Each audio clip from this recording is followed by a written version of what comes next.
नमस्कार विद्यार्थी मित्रांनो, आजच्या व्हिडिओमध्ये आज आपण एक अतिशय महत्त्वाचा कूट प्रश्न जो की स्पर्धा परीक्षेमध्ये वारंवार विचारला जातो.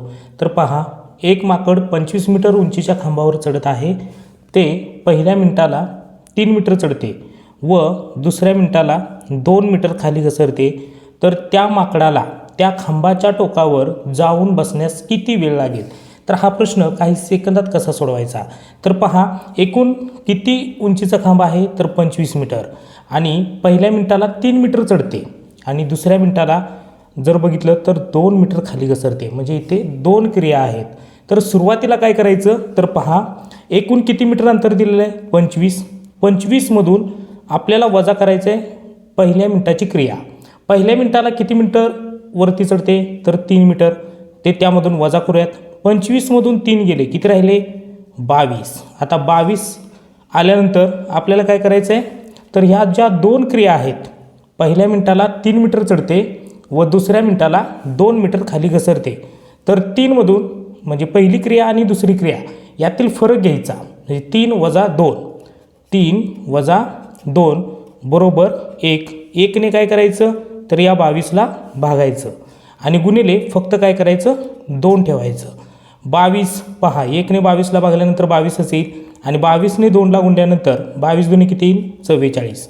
तर 44 मिनिट हे उत्तर आपलं येईल का? तर नाही येणार. कारण जी शेवटची उडी आहे ते माकड काय करणार आहे?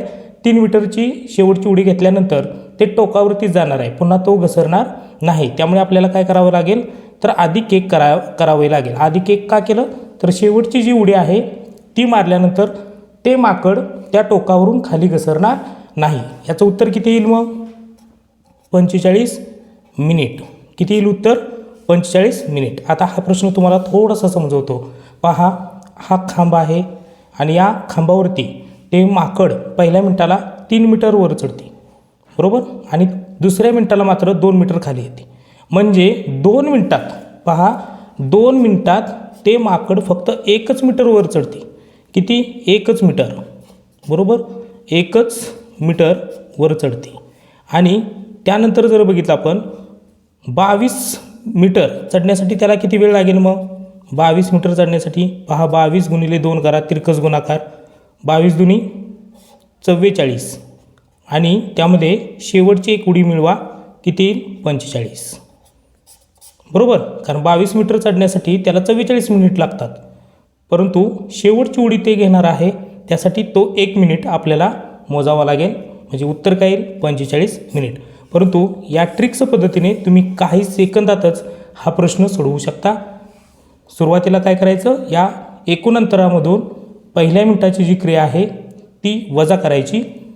त्यानंतर आलं उत्तर 22. 22 भागिले 2 क्रियांमधील जो फरक आहे त्याने भागायचं आणि गुणिले 2 करायचं. 22 दुनी 44 अधिक 1 हा 1 मिनिट का घ्यायचा? मी तुम्हाला सांगितलेलं आहे की शेवटची जी उडी असणार आहे ती 3 मीटरची घेतल्यानंतर या टोकावरून ते माकड खाली घसरणार नाही. त्यामुळे या प्रश्नाचं उत्तर आहे पर्याय क्रमांक 4. प्रश्न क्रमांक 2. एक माकड एका खांबावर एका तासात 3 फूट वर चढते व पुढील तासात 2 फूट खाली घसरते. ते माकड 10 फूट लांब म्हणजे 10 फूट खांब किती वेळात चढून शेंड्यावर बसेल? आता त्या शेंड्यावर बसण्यासाठी काय करावं लागेल? एकूण किती आहे? 10 फूट खांब अंतर आहे आणि इथे जर बघितलं तर 2 क्रिया घडून आलेल्या आहेत. तर त्यांच्यातला फरक कितीचा येतो आहे? 3 वजा 2 बरोबर 1. आता पहिली क्रिया ह्या मीटरमधून फुटामधून काय करायचे? वजा करायचे. 10 वजा 3 बरोबर किती येईल? 7. आता त्यानंतर 1ने काय करायचं आहे? तर या फरकाने काय करायचं आहे? त्याला भागायचं आहे आणि गुणिले फक्त त्याची दुप्पट ठेवायची आहे.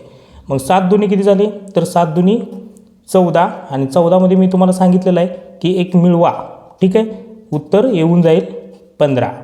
किती येईल? 15 फूट. तर या ठिकाणी आपल्याला काय विचारले? तर किती वेळात, 15 फूट म्हटलं मी कारण अंतर आपल्याला 10 फूटच दिलेलं आहे.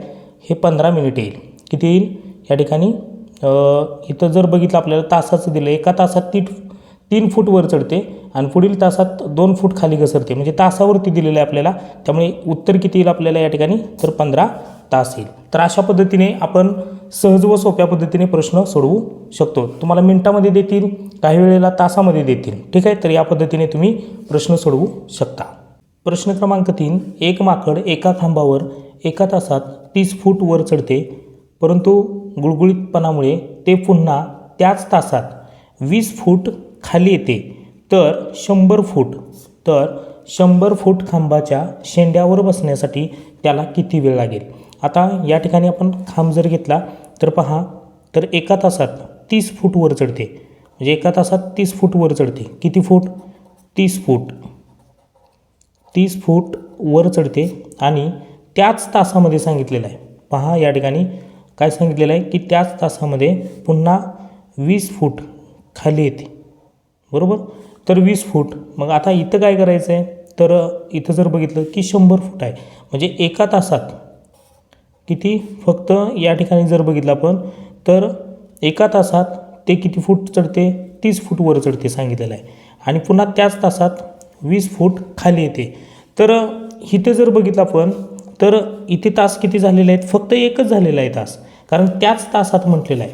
2 तास आपल्याला घेता येतील का, तर घेता येणार नाहीत. अगोदरच्या प्रश्नामध्ये ट्रिक आपण लावलेली आहे, बरोबर. कारण त्याच्यामध्ये काय सांगितलेलं आहे की पहिली क्रिया त्याच्यानंतर दुसरी क्रिया, म्हणजे एका तासात पुन्हा दुसऱ्या तासात असं दिलेलं आहे, परंतु इथं सांगितलेलं आहे की त्याच तासात.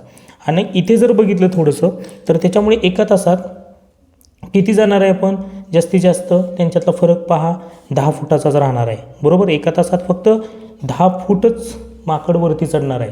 आणि जर आपण बघितलं तर 7 तासात किती जाणार आहे, मग 70 फूट जाणार आहे, आणि उरलेले 30 फूट आहेत, उरलेले 30 फूट.